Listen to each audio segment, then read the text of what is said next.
tem um deste? Sou louca pelo meu. Na verdade, adoro todas as minhas coisas. Já se perguntou de onde vêm todas as coisas que compramos e para onde vão quando nos desfazemos delas? Não conseguia deixar de pensar nisso, por isso quis saber mais sobre o assunto. E os livros diziam que as coisas se deslocam ao longo de um sistema. Da extração, para a produção, para a distribuição, para o consumo e para o tratamento de lixo. Isso tudo se chama a economia de materiais. Bem, estudei um pouco mais. Eu passei 10 anos viajando pelo mundo atrás de pistas de onde vêm as nossas coisas e para onde vão. E sabe o que eu descobri? Esta não é toda a história. Falta muita coisa nessa explicação.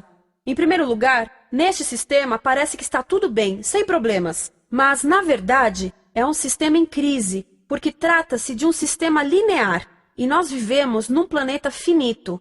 E não se pode gerir um sistema linear num planeta finito, indefinidamente. Em todas as suas etapas, este sistema interage com o mundo real. A vida real não acontece numa página em branco.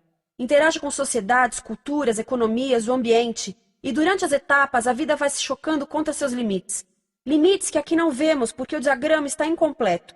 Então, voltemos atrás para preencher alguns espaços e ver o que falta. Uma das coisas mais importantes em falta são as pessoas. Sim, pessoas. As pessoas vivem e trabalham em todas as etapas desse sistema, onde algumas são um pouco mais importantes que outras. Algumas têm maior poder de decisão.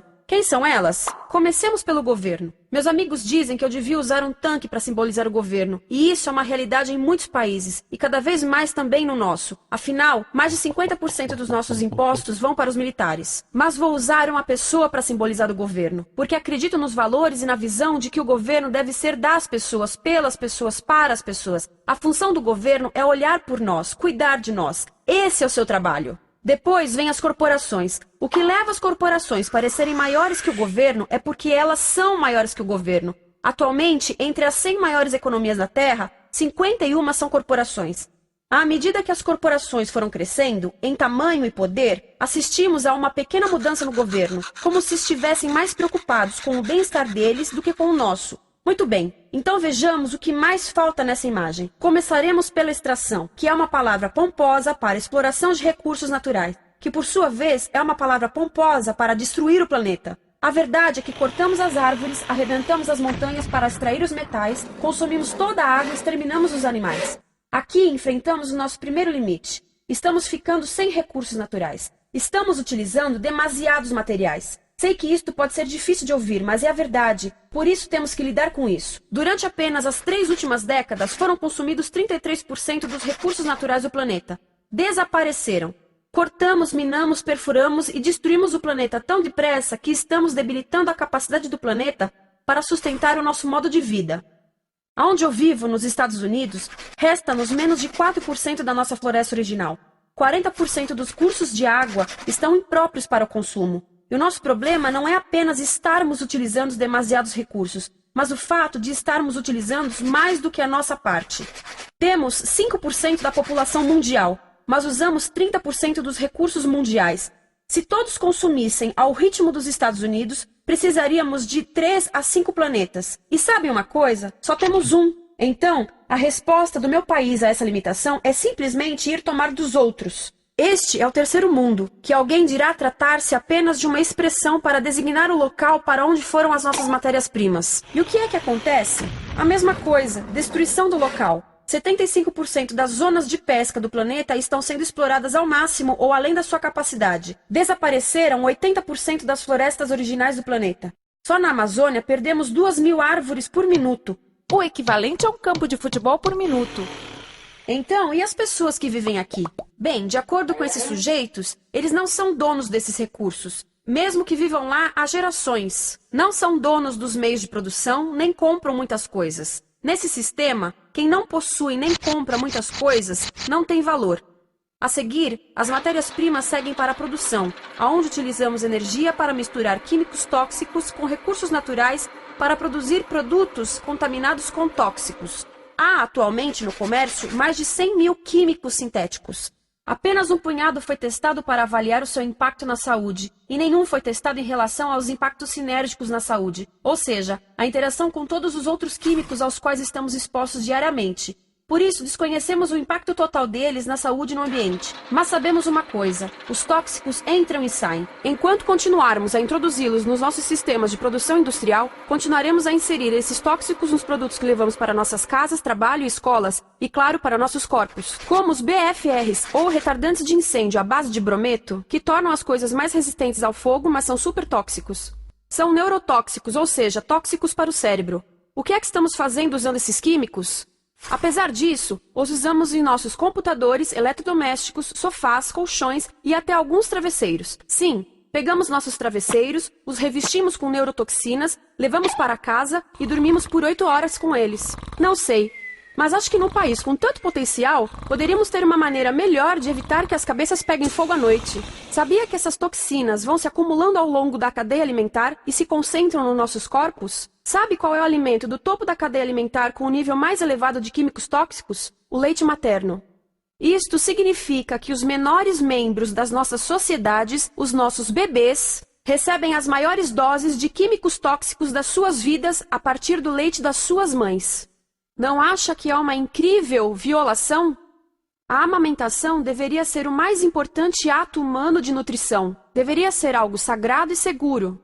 A amamentação continua a ser o melhor e as mães devem amamentar, mas nós deveríamos proteger esse ato. Eles deviam protegê-lo. Eu pensava que zelavam pelos nossos interesses. As pessoas que mais sofrem com esses produtos químicos são os trabalhadores das fábricas. Muitos são mulheres em idade reprodutiva que trabalham com toxinas que afetam a gestação, carcinogênicos e muito mais. Agora eu pergunto: que tipo de mulher em idade reprodutiva trabalharia no emprego deste, exposta a estas toxinas, a não ser uma mulher sem outra alternativa? Essa é uma das maravilhas desse sistema. A erosão dos ecossistemas e economias locais aqui garante um fluxo constante de pessoas sem alternativas. No mundo, há 200 mil pessoas por dia se deslocando de ambientes que as sustentaram ao longo de gerações para cidades, onde muitas vivem em bairros de lata, à procura de emprego, por mais tóxico que seja. Não só os recursos são desperdiçados ao longo desse sistema, mas também pessoas, comunidades inteiras são desfeitas. Sim, as toxinas entram e saem. Muitas delas saem das fábricas em produtos, e muitas mais saem como subprodutos, ou poluição. E estamos falando de muita poluição. Nos Estados Unidos, as indústrias admitem liberar mais de 1.800.000 quilos de químicos tóxicos por ano. Deve ser muito mais, porque isso é o que eles admitem. Trata-se de outro limite, porque quem quer ver e respirar 1.800.000 quilos de químicos tóxicos por ano? Então o que eles fazem? Mudam as fábricas poluidoras para o estrangeiro, para poluir outros países. Mas, surpresa, grande parte dessa poluição volta para nós trazida pelo vento. E o que acontece depois de todos os recursos naturais serem transformados em produtos? Passam por aqui, para a distribuição, o que significa vender todo o lixo contaminado com toxinas o mais rápido possível. Aqui, o objetivo é manter os preços baixos, com as pessoas comprando os produtos em constante movimento. Como eles mantêm os preços baixos? Pagam salários baixos aos trabalhadores das lojas e restringem o acesso aos seguros de saúde sempre que podem. Tudo se resume em exteriorizar os custos. O verdadeiro custo da produção não se reflete no preço. Em outras palavras, não pagamos aquilo que compramos. Outro dia estive pensando nisto. Ia a caminho do trabalho e queria ouvir as notícias. Por isso entrei numa loja para comprar um rádio. Encontrei um pequeno rádio verde engraçado que custava $4,99. Na fila do caixa pensei, como $4,99 podem refletir o custo da produção e transporte desse rádio até ele chegar nas minhas mãos? O metal deve ter sido extraído na África do Sul. O petróleo provavelmente do Iraque. O plástico produzido na China e talvez montado por uma criança de 15 anos numa fábrica do México. $4,99 não paga nem o aluguel do espaço ocupado na prateleira, nem parte do salário do empregado que me atendeu, ou as viagens de navio e caminhão que o rádio fez. Foi assim que eu percebi que eu não paguei o valor do rádio. Então, quem pagou? Estas pessoas pagaram com a perda do espaço dos seus recursos naturais. Estas pagaram com a perda do ar puro, com o aumento de doenças como asma e câncer. As crianças do Congo pagaram com o seu futuro, pois 30% delas abandonam a escola para trabalhar nas minas de coltan, um metal que usamos em aparelhos eletrônicos baratos e descartáveis. Estas pessoas pagaram por não ter direito ao seguro de saúde. Ao longo desse sistema, pessoas contribuíram para que eu comprasse o rádio por $4,99. Mas essas contribuições não são registradas por nenhum contabilista. É isto que eu quero dizer com exteriorizar o verdadeiro custo de produção. E isso nos leva à seta dourada do consumo. O coração do sistema, o motor que impulsiona. É tão importante proteger esta seta que se tornou prioridade daqueles dois sujeitos. É por isso que após o 11 de setembro, quando nosso país estava em choque, o presidente Bush poderia ter sugerido fazer luto, rezar, ter esperança, mas não, ele disse para fazermos compras. Compras! Nos tornamos uma nação de consumidores. Nossa principal identidade passou a ser de consumidores. Não mães, professores, agricultores, mas consumidores. Nosso valor é medido e demonstrado pelo quanto contribuímos para esta seta. Quanto consumimos. Não é isso que fazemos? Compramos, compramos, compramos. Manter os produtos circulando. E como circulam? Sabe qual a porcentagem dos produtos que circulam através desse sistema que ainda são usados 6 meses depois da venda na América do Norte? 50%? 20%? Não, 1%. 1. Em outras palavras, 99% das coisas que nós cultivamos, processamos, transformamos, 99% das coisas que percorrem o sistema são lixo em menos de 6 meses. Como é que podemos gerir um planeta com esse nível de rendimento? Mas não foi sempre assim. Hoje, o consumidor médio americano consome o dobro que há 50 anos. Pergunte à sua avó. No tempo dela, a boa gestão, a engenhosidade e a poupança eram valorizados. Então, como é que isso aconteceu? Bem, não aconteceu simplesmente. Foi planejado. Pouco depois da Segunda Guerra Mundial, estes sujeitos estudavam a forma de impulsionar a economia. O analista de vendas Victor Lebow articulou a solução que se tornaria a norma de todo o sistema. Ele disse: a nossa enorme economia produtiva exige que façamos do consumo a nossa forma de vida, que tornemos a compra e uso de bens em rituais, que procuremos a nossa satisfação espiritual, a satisfação do nosso ego no consumo. Precisamos que as coisas sejam consumidas, destruídas, substituídas e descartadas a um ritmo cada vez maior. O conselheiro econômico do presidente Eisenhower disse: o principal objetivo da economia americana é produzir mais bens de consumo. Mais bens de consumo? O nosso principal objetivo? Não é providenciar cuidados médicos, ou educação, ou transportes seguros, ou sustentabilidade, ou justiça? Bens de consumo? Como é que eles nos fizeram adotar esse sistema de forma tão entusiástica? Bem, 2 das suas estratégias mais bem-sucedidas são a obsolescência planejada e a obsolescência perceptiva. A obsolescência planejada é uma outra forma de dizer criado para ir para o lixo. Eles fazem as coisas de modo que sejam inúteis tão rápido quanto possível para jogarmos fora e voltarmos a comprar. Isso é óbvio em sacolas ou copos de plástico, mas verifica-se isso em coisas maiores como esfregões, DVDs, máquinas fotográficas, churrasqueiras, quase tudo, até computadores. Já reparou que quando compra um computador, a tecnologia muda tão rápido que em poucos anos se torna quase um impedimento para a comunicação? Fiquei curiosa e abri um desses computadores para ver o que tinha dentro, e descobri que a peça que se muda a cada ano é apenas uma pecinha no canto. Mas não se pode mudar apenas essa peça, porque cada nova versão tem um formato diferente. Tem que jogar tudo fora e comprar um novo. Estive lendo sobre o design industrial da década de 50, quando a obsolescência planejada começou a aparecer. Esses designers eram muito claros sobre o assunto. Chegavam a debater quão rápido conseguiam que um aparelho avariasse, mas de modo que o consumidor mantivesse fé suficiente para ir comprar outro. Foi tão intencional, mas as coisas não avariam suficientemente rápido para manter essa seta funcionando. Por isso existe também a obsolescência perceptiva. A obsolescência perceptiva nos convence a jogar fora coisas que ainda são perfeitamente úteis. Como fazem isso? Mudam a aparência das coisas. Por isso, se comprou suas coisas há alguns anos, todos percebem que você não tem contribuído para essa seta. E como o nosso valor depende da nossa contribuição para essa seta, isso pode ser embaraçoso. Por exemplo, se eu tiver o mesmo monitor de computador gordo e branco na minha mesa por 5 anos e a minha colega tiver comprado um computador novo, ela vai ter um monitor plano brilhante que combina com o computador, com o celular e até com as canetas. Ela parece estar operando uma nave espacial e eu pareço que tenho uma máquina de lavar na mesa.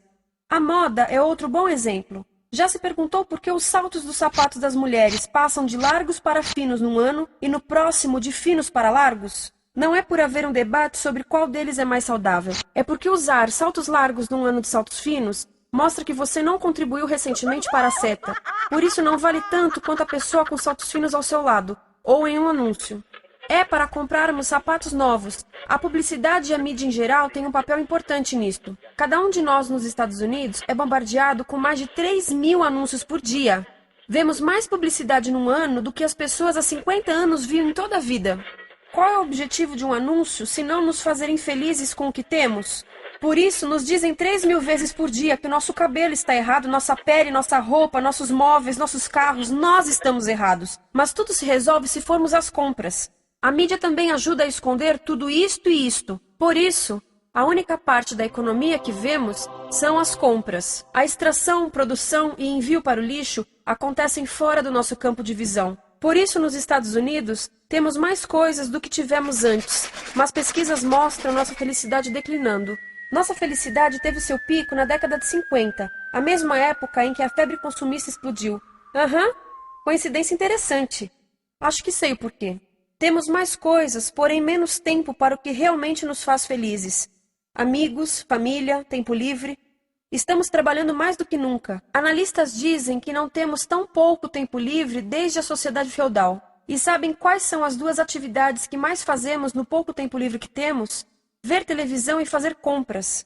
Nós, americanos, passamos 3 a 4 vezes mais tempo comprando do que os europeus. Assim, nessa situação ridícula, vamos trabalhar talvez em 2 empregos, e quando chegamos em casa exaustos e sentamos no sofá novo para ver televisão, os anúncios dizem que não prestamos, então vamos às compras para nos sentirmos melhor. Depois trabalhamos mais para pagar o que compramos e chegamos em casa mais cansados, vemos mais televisão que nos diz para fazermos compras outra vez. E estamos nesse ciclo de trabalhar, ver, comprar, e podíamos simplesmente parar. Então, no final, o que acontece a todas essas coisas que compramos? Nesse ritmo de consumo, não cabe tudo em casa, apesar do tamanho médio das casas ter duplicado nesse país desde os anos 70. Vai tudo para o lixo, e isso nos leva ao tratamento do lixo. Essa é a parte da economia de materiais que conhecemos melhor, porque nós temos de levar o lixo até a esquina. Cada americano produz 2 quilos de lixo por dia, o dobro do que fazíamos há 30 anos. Todo esse lixo ou é despejado num aterro, que é um grande buraco no chão, ou ainda pior, primeiro é incinerado e depois despejado no aterro. As duas formas poluem o ar, o solo, a água, sem esquecer que alteram o clima. A incineração é realmente ruim.